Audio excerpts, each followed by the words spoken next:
With the strong storms and gusty winds Chris is talking about in his forecast, emergency management leaders want to make sure that you keep a close eye on the weather. And tonight they also have a warning about your outdoor Christmas decorations. Hillary Thornton explains.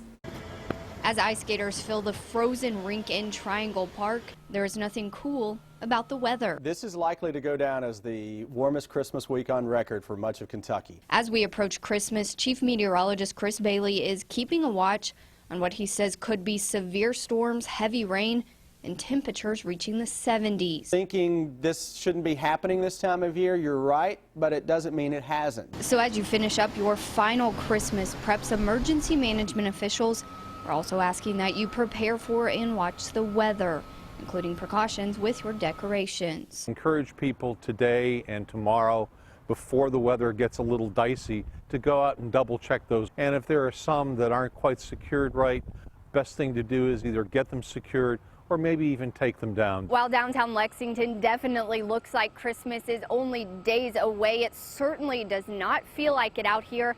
And that missing winter chill in the air is something that some folks say they're okay to do without. It's warm. I usually spend my time on the bench under a blanket praying for them to be finished. No jacket, it's beautiful.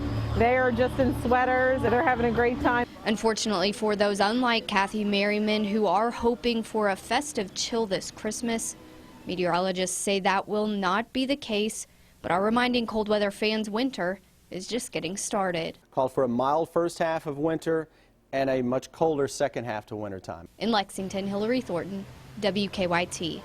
And we want you to remember you can track storms and get the very latest weather forecast on WKYT.com and also the WKYT News app.